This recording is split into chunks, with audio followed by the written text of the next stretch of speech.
2 महीने के लॉकडाउन के बाद आखिरकार दिल्ली में एक बार फिर से जिम खोलने की इजाज़त जो है वो सरकार की तरफ से दे दी गई है। पिछली बार लॉकडाउन में 6 महीने का इंतज़ार जिम ओनर्स को करना पड़ा था, लेकिन इस बार 2 महीने के बाद दिल्ली सरकार ने इजाज़त दी है। हालांकि जब पूरे बाज़ार खुल गए और उसके बाद दिल्ली के अंदर जिम खोलने की इजाज़त जो है वो सरकार की तरफ से दी गई है। हमारे साथ पारस गुप्ता हैं जो कि दिल्ली जिम एसोसिएशन के सेक्रेटरी हैं। पारस, लंबा इंतज़ार, पिछली बार 6 महीने का इंतज़ार करना पड़ा, इस बार 2 महीने का। किस तरीके की चुनौतियाँ हैं अभी फ़िलहाल? देखिए, पहले तो किसी तरह हम अपने जिम को ट्रैक पर लेकर आए थे। 6 महीने का बहुत लंबा इंतज़ार हुआ था। इस बार भी ऐसा हुआ, जिम इंडस्ट्री को सबसे पहले बंद कर दिया जाता है और सबसे आखिरी में खोला जाता है। हमें ये होप थी कि अब मंडे आ रहा है, अब गाइडलाइन तैयार हो रही है, तो अब मंडे को जिम खुलेगा, पर करते करते अभी भी इस बार भी 2 महीने हो गए। पिछली बार 6 महीने हो गए थे। देखिए, एक्साइटमेंट तो है कि हमारा काम खुल गया है, घर पे बैठे हुए थे, अब घर से बाहर निकलेंगे, 2 रोटी खाएंगे, कमा के लाएंगे तो 2 रोटी खाएंगे, ठीक है। पर उसके साथ साथ बहुत सारी चुनौतियां हमारे सामने हैं, जैसे कि और भी स्टेट्स में हाउस टैक्स, प्रॉपर्टी टैक्स और बिजली के फिक्स चार्जेस माफ़ कर दिए गए हैं।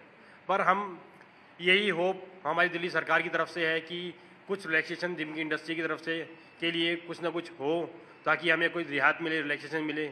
और इसके बाद भी लैंडलॉर्ड्स का इतना प्रेशर है रेंट के लिए बहुत ज़्यादा, पिछले लॉकडाउन का किसी तरह हमने सेटलमेंट करी, किसी ना किसी तरीके से लड़ाई झगड़े बहुत हुए, सब कुछ हुआ, आर्ग्यूमेंट्स हुई। इस बार भी वही सेम चीज़ दोबारा अब हमारे सामने आके खड़ी हो गई हैं, लड़ाई झगड़े लैंडलॉर्ड के साथ, ऊपर से क्लाइंट के साथ। क्योंकि लास्ट टाइम भी जब लॉकडाउन हुआ था तो क्लाइंट्स के पैकेजेस हमें बहुत मुश्किल से मैनेज करने पड़े थे, और इस बार वही चुनौती हमारे सामने है। क्लाइंट्स ने जब अभी लास्ट इस लॉकडाउन से पहले जब हमसे पैकेजेस लिए थे तो ये बोल के लिए थे कि अगर कुछ हुआ तो आप हमें पूरा दोगे। तो वही सारी चीज़ें हमारे सामने चुनौतियां खड़ी होने वाली है, क्योंकि हमें पीछे से कोई भी सपोर्ट नहीं मिल रहा है, गवर्नमेंट का 0 सपोर्ट है, और हम क्लाइंट्स को कैसे सपोर्ट दे सकते हैं। इसके अलावा तैयारियां क्या-क्या कर रहे हैं इस बार, क्योंकि तीसरी लहर भी कभी भी आ सकती है, लगातार एक्सपर्ट बता रहे हैं, और ऐसे में लोगों को आने के लिए किस तरीके की सावधानियां बरत रहे हैं? जी, जैसा कि 3rd वेव आने की आशंका है,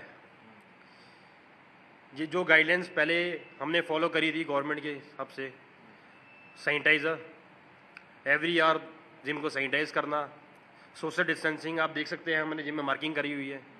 नहीं, आप देख सकते हैं ये मार्किंग जो है वो, अपने कैमरा पर्सन नासिर से कहूँगा कि ये मार्किंग जो है वो स्टेप बाय स्टेप की हुई है।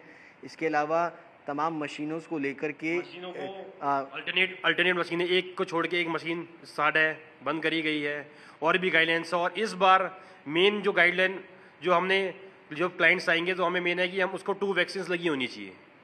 2 डोज वैक्सीन लगी होगी तो वो एंट्री होगी। एक महत्वपूर्ण कदम जो है वो जिम ओनर्स की तरफ से किया गया है कि 2 वैक्सीन का डोज होगा, उसके बाद ही जिम में आने की इजाज़त जो है वो जिम ओनर्स की तरफ से दी गई है। तमाम व्यवस्था हैं, लेकिन उम्मीद ज़्यादा है कि जल्दी से जल्दी अब जब जिम खुलेंगे कल से, उसके बाद क्या कुछ तैयारियां रहती हैं, कितने लोग आते हैं, क्या वो पहले वाली स्थिति जो है वो बन पाती है। कैमरा पर्सन नासिर खान के साथ सुशांत मेहरा, दिल्ली, आज तक।